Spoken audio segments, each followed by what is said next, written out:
وعلى آله وأصحابه أجمعين أما بعد فأعوذ بالله من الشيطان الرجيم بسم الله الرحمن الرحيم ان الصلاة تنہا عن الفحشاء والمنکر۔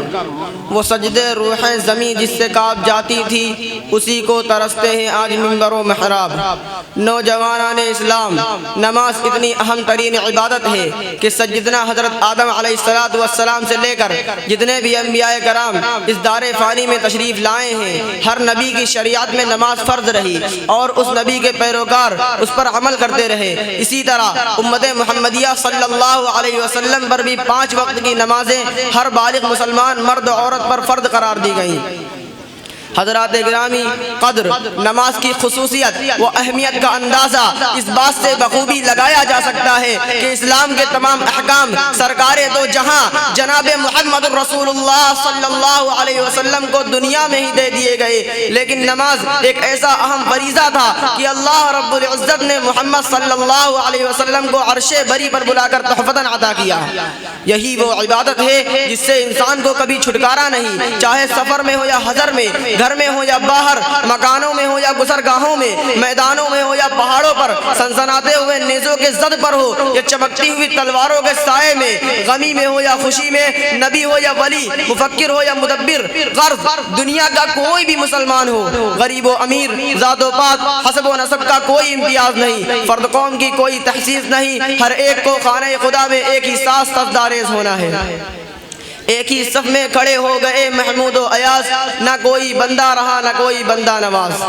نبی دو عالم صلی اللہ علیہ وسلم نے تاریک الصلاۃ پر جو وعیدیں فرمائی ہیں ذرا اس کو بھی ملاحظہ فرمائیں۔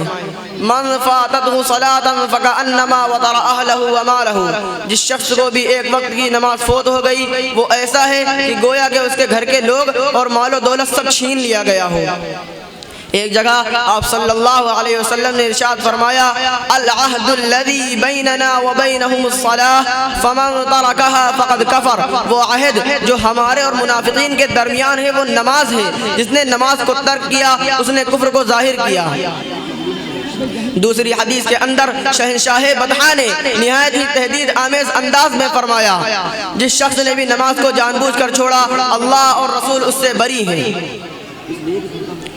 ایک جگہ آپ صلی اللہ علیہ وسلم نے فرمایا، جو شخص نمازوں کی حفاظت کرتا ہے تو وہ نماز قیامت کے دن اس کے لیے روشنی ہوگی اور رحمت ہوگی اور اس کی نجات کی سرٹیفکیٹ ہوگی، اور جو شخص نمازوں کی حفاظت نہیں کرتا تو قیامت کے دن نہ اس کی نجات ہوگی اور نہ نجات کی سند اور نہ اس کے پاس کوئی روشنی ہوگی۔ وہ شخص اسی حالت میں قارون، فرعون، حامان، ابی بن خلف کے ساتھ جہنم میں داخل ہوگا۔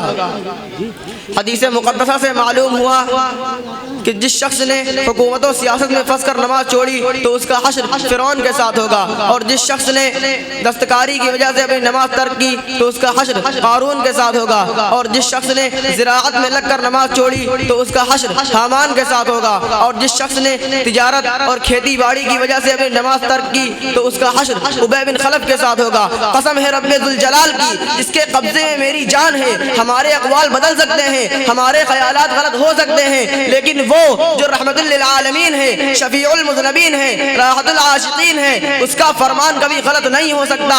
مسلمانوں ذرا غور کرو کہ آج ہمیں اتنی ذلت و رسوائی کیوں برداشت کرنی پڑتی ہے، سخت سے سخت اذیتیں اور تکلیفیں کیوں پہنچائی جاتی ہیں، ظلم و ستم کے پہاڑ کیوں توڑے جاتے ہیں، ہر طرف سے کوئی دبا رہا ہے، کوئی ستا رہا ہے، اس کی کیا وجہ ہے؟ کیا ہم نے اس پر کبھی غور کیا؟ ہرگز نہیں۔ حقیقت یہ ہے کہ اللہ رب العزت نے مسلمانوں کو جو دولت لافانی اور نظام زندگی عطا کیا تھا، آج اس سے غفلت و سستی اور پس پش ڈال دینے کی وجہ سے آج پوری انسانیت کو خطرناک سے خطرناک منازل و مراحل سے دوچار ہونا پڑتا ہے۔ قرآن مقدس کے اندر جہاں ایک طرف انسان کو معظم و محترم بتلایا گیا ہے تو اسی جگہ اس بات سے چوکنا کر دیا گیا ہے کہ انسان جب امور دین سے بے خبر اور لاپرواہ ہو جائے گا تو اپنی کرتوت کی وجہ سے گرتے گرتے تحت الثری میں پہنچ جائے گا۔ لقد خلقنا الانسان فی احسن تقویم ثم رددناہ اسفل سافلین، ہم نے انسان کو خوبصورت سانچے میں ڈھالا ہے پھر ہم اس کو پستی کی حالت والوں سے بھی پست کر دیں گے۔ ایک جگہ اللہ رب العزت نے فرمایا فویل للمصلین الذین هم عن صلاتهم ساہون الذین هم یراؤون، ہلاکت ہے ان لوگوں کے لیے جو اپنی نمازوں سے بے خبر ہیں، وہ ایسے ہیں جو دکھلاوا کرتے ہیں۔ دوسری جگہ باری تعالیٰ نے فرمایا اقیم الصلاۃ لذکری، نماز قائم کرو میری یاد کے لیے۔ الا بذکر اللہ تطمئن القلوب، خوب سمجھ لو کہ اللہ ہی کے ذکر سے دلوں کو اطمینان ہوتا ہے۔ عالم اسلام کے مسلمانوں کو چاہیے کہ وہ یہ بات اپنے دلوں میں بٹھا لے کہ ایمان اور عقیدے کے بعد اللہ رب العزت نے مسلمانوں کو جو دولت لافانی دیا ہے وہ نماز ہے۔ اگر ہم نماز صحیح ڈھنگ سے ادا کرتے رہے تو ہمارے دینی و دنیوی مسائل حل ہو سکتے ہیں، مرجائی ہوئی زندگی خوشگوار ہو سکتی ہے، کیونکہ نماز ہی روح کو روشن، طبع کو ہموار، دماغ کو درست کرتی ہے، فحش و بے حیائی سے دور اور خدا سے قریب کرتی ہے۔ جیسا کہ نوجوان انصاری روز مرہ حضور صلی اللہ علیہ وسلم کے پیچھے 5 وقتہ نمازیں پڑھتے اور ہر قسم کی برائیاں بھی برابر کرتے۔ دیگر اصحاب رسول نے سرور عالم سے ان کی شکایت کی کہ یہ نماز بھی پڑھتے ہیں اور ہر قسم کی برائیاں بھی برابر کرتے ہیں۔ آپ صلی اللہ علیہ وسلم نے فرمایا اس کی نماز اس کو برائیوں سے روک دیں گی۔ چند ہی دن گزرے تھے کہ ان صحابی نے تمام برے کاموں سے توبہ کر لی۔ نماز انسان کو منکرات سے بچاتی ہے اور نیک کاموں کی طرف بلاتی ہے۔ حی علی الفلاح، حی علی الفلاح، آؤ کامیابی کی طرف، آؤ کامیابی کی طرف۔ نماز بگڑے ہوئے لوگوں کو راہ راست پر لاتی ہے۔ یہی نہیں بلکہ نماز رضائے الہی کا سبب ہے، نفس امارہ اور شیطان کا ہتھیار ہے۔ نماز مومن کے دل کا نور ہے، قبر کے اندر روشنی کا ذریعہ ہے، پلسرات کے لیے پروانہ اور سند ہے۔ نماز وہ طاقتور آلہ ہے جو بندے کو اللہ سے قریب کر دیتا ہے۔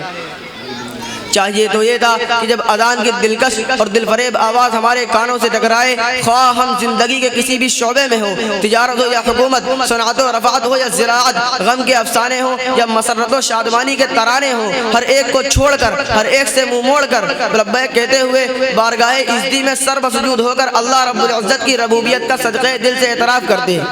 قرآنی آیت دلوں میں سمو کر تجلیات ربانی سے اپنے سینے کو منور کر دے۔ مگر آج مسلم عوام و خواص کی حالت بقول علامہ اقبال یہ ہے، رہ گئی رسم ادا روح بلالی نہ رہی، فلسفہ رہ گیا تلقین غزالی نہ رہی، مسجد مرثیہ خواہ ہے کہ نمازی نہ رہے، یعنی وہ صاحب اوصاف حجازی نہ رہے۔ اللہ تعالیٰ سے دعا ہے کہ اللہ تعالیٰ ہم سب کو ہمارے نبی کی سنت پر چلائے اور صحابہ کے طرز عمل کو اختیار کرنے کی توفیق دے۔ آمین۔ وآخر دعوانا الحمدللہ رب العالمین۔